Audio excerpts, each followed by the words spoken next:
సహజంగా విద్యార్థుల పట్ల విద్యార్థులు ఏమైనా పొరపాట్లు జరిగి ఉంటే, ధనలక్ష్మి అనేటటువంటి విద్యార్థి నుండి లోపాలు జరిగి ఉంటే రిటర్న్గా లెటర్ రాయించుకొని పేరెంట్స్తోని ఆ గ్రామంతో ప్రజలకు సమాచారము, తల్లిదండ్రులకు సమాచారం ఇవ్వాల్సినటువంటి బాధ్యత కళాశాలకు సంబంధించినటువంటి అధ్యాపక బృందానికి ఉంటుంది. వాళ్ళు దానిని మర్చిపోయి విద్యార్థిని సమయానికి రాలేదని చెప్పేసి తనని వేధింపులకు గురి చేయడం కారణంగా, ఆ కళాశాలలోకి ప్రవేశాన్ని నిరాకరించడం కారణంగా తను మనస్తాపానికి గురయ్యి ఆత్మహత్యాయత్నానికి పాల్పడినటువంటి స్థితిని ఇవాళ కళాశాలకు సంబంధించినటువంటి అధ్యాపక బృందం, ప్రధానంగా ప్రిన్సిపాల్, వార్డెన్ కల్పించినటువంటి పరిస్థితి కనబడతా ఉన్నది. దీనిని మేము తీవ్రంగా ఖండిస్తూ ఉన్నాం. వాళ్ళు విద్యా హక్కు నియమాలను పాటించాలని చెప్పేసి మేము డిమాండ్ చేస్తూ ఉన్నాం. ఇవాళ ఇంత ఆ కుటుంబాన్ని, ఆ గ్రామాన్ని, ఆ ప్రజల్ని తీవ్రమైనటువంటి విషాదకరమైనటువంటి స్థితిలోకి నెట్టివేయడం అని అంటే దీనికి నైతిక బాధ్యతను ఆ కళాశాలకు సంబంధించినటువంటి ప్రిన్సిపాలు, అక్కడ ఉన్నటువంటి వార్డెను నైతిక బాధ్యతను వహించాలని చెప్పేసి మేము డిమాండ్ చేస్తూ ఉన్నాం.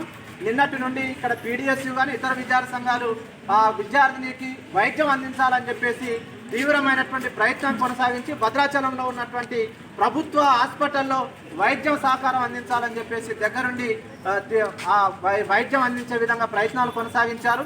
ఆ విద్యార్థి పరిస్థితి విషమించడంతో ఉన్నతమైనటువంటి వైద్యం కోసం హైదరాబాద్ పంపించేటటువంటి పరిస్థితి ఇవాళ ఉంది. కాబట్టి ఆ విద్యార్థికి తక్షణమే మెరుగైనటువంటి వైద్యాన్ని అందించే విధంగా ఇక్కడ ఉన్నటువంటి ప్రభుత్వాలు కానీ, అధికారులు కానీ, పోలీస్ శాఖ కానీ, ఆ కళాశాలకు సంబంధించినటువంటి అధ్యాపక బృందం తక్షణమే ప్రయత్నాలు కొనసాగించాలి. దీని మీద ప్రభుత్వం స్పందించాలి అది అని చెప్పేసి మేము డిమాండ్ చేస్తూ ఉన్నాం. ప్రధానంగా అక్కడ ఏకలవ్య పాఠశాలలో తెలుగు విద్యార్థులకి అక్కడ కనీసం తెలుగు మీద అవగాహన లేనటువంటి స్టాఫ్ రావడం మూలంగా విద్యార్థులకి, అధ్యాపక బృందానికి మానవీయ సంబంధాలు లేనటువంటి పరిస్థితి కూడా కనపడతా ఉన్నది. తక్షణమే దీని మీద పునఃపరిశీలన చేయాల్సినటువంటి అవసరం ఉంది. ఇది కేంద్ర ప్రభుత్వం ఆధీనంలో వచ్చినటువంటి నార్త్ ఇండియాకు సంబంధించినటువంటి స్టాఫ్ వాళ్ళు ఉన్నారు. వాళ్ళకి తెలుగు రాకపోవడము, విద్యార్థులకు సరైనటువంటి అవగాహన హిందీ, ఇంగ్లీష్ మీద లేకపోవడం వలన తీవ్రమైనటువంటి ఇబ్బందులకు గురవుతున్నటువంటి పరిస్థితి కనపడతా ఉంది. కాబట్టి తక్షణమే కేంద్ర ప్రభుత్వం కానీ, రాష్ట్ర ప్రభుత్వం కానీ విద్యార్థులకి మెరుగైనటువంటి విద్యతో పాటు వైద్యాన్ని అందించే విధంగా, అక్కడ ఉన్నటువంటి మెరుగైనటువంటి సౌకర్యాలు కల్పించే విధంగా ప్రభుత్వాలు కృషి చేయాలని చెప్పేసి డిమాండ్ చేస్తూ ఉన్నాం. ఆ విద్యార్థి ప్రాణాలకి రక్షణ కల్పించే విధంగా మెరుగైనటువంటి వైద్యాన్ని కల్పించాలని చెప్పేసి మేము పీడిఎస్యుగా డిమాండ్ చేస్తూ ఉన్నాం.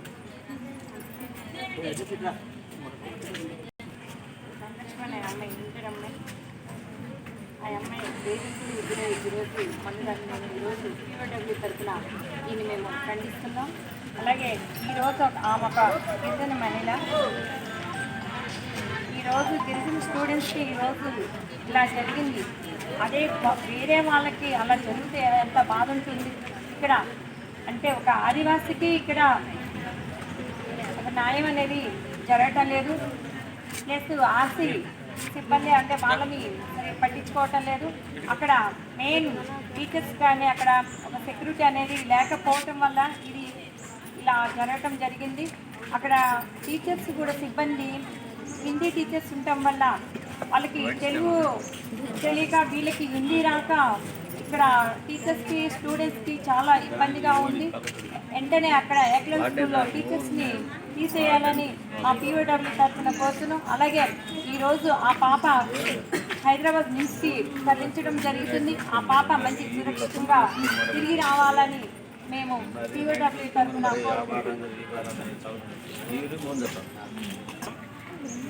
గత 3 రోజుల నుండి ఏకలవ్య పాఠశాలలో చదువుతున్నటువంటి ఇంటర్ ఫస్ట్ ఇయర్ విద్యార్థిని గడ్డి మందు తాగి ప్రభుత్వ ఆసుపత్రిలో ప్రాణాలతో కొట్టుమిట్టాడుతున్నటువంటి పరిస్థితి ఉన్నప్పటికీ అక్కడ ఉన్నటువంటి ఏకలవ్య సంబంధించినటువంటి ప్రిన్సిపల్ కానీ, అట్లాగే స్టాఫ్ కానీ, ఆర్సీఓ కానీ, దానికి సంబంధించినటువంటి ఎవరైతే ఉన్నారో ఒక్కరు కూడా అధికారులు ఇప్పటి వరకు వచ్చిన పరిస్థితి లేదు.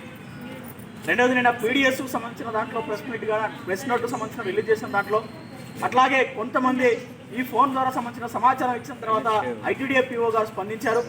ఇప్పుడు కూడా సార్ ఫోన్ ఎత్తి మాట్లాడి హైదరాబాద్ పంపిస్తామని చెప్పేసి కూడా ఆయన హామీ ఇచ్చారు. అదే పద్ధతిలో అమ్మాయిని హైదరాబాద్ పంపించారు. సేమ్ టైం ఈ అమ్మాయికి ఈ కారణం జరగడానికి కారణం ఏంటనే కాడికి వస్తే ప్రిన్సిపాల్ అట్లాగే సంబంధించినటువంటి వాటిని ఎవరో వచ్చారని చెప్పేసి ఒక పక్క ప్రచారం చేసి వచ్చారని చెప్పేసి చేసి అమ్మాయిని విచారణ చేయకోకుండా అమ్మాయితో లెటర్ రాయించారు. లెటర్ రాయించేసి ఆమె ఇష్టపూర్తిగానే రాయించిందని చెప్పేసి ఈరోజు ప్రిన్సిపల్ చెప్పే పరిస్థితి. విద్యార్థి సంఘాలు అడిగినప్పుడు మాత్రం ఆమె దురుసుగా ప్రవర్తించడం, అట్లాగే మీరే లేట్ చేస్తున్నారు కావాలని చెప్పేసి కూడా ప్రిన్సిపల్ చెప్పడం అది చాలా దారుణమైన విషయం.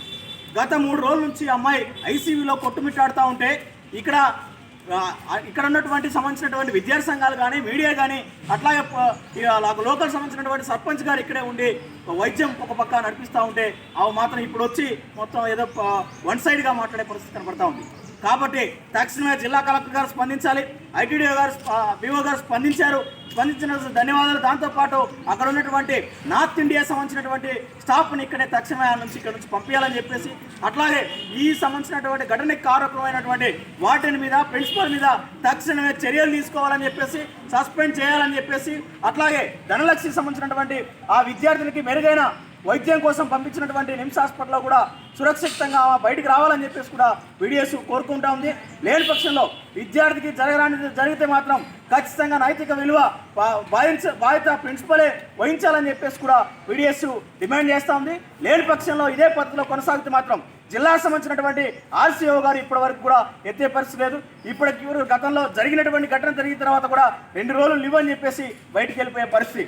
కాబట్టి ఎవరికి వాళ్ళు తప్పించుకుంటా ఉన్నారు. గిరిజన విద్యార్థులను ఈరోజు పిట్టల్లా రాలిపోతూ ఉన్నారు. కాబట్టి జిల్లా కలెక్టర్ గారు వెంటనే స్పందించాలి. అట్లాగే ఐటీడీపీఓ గారు స్పందించారు కాబట్టి వెంటనే వీళ్ళందరినీ సస్పెండ్ చేయాలని చెప్పేసి వీడియోస్ డిమాండ్ చేస్తూ ఉంది.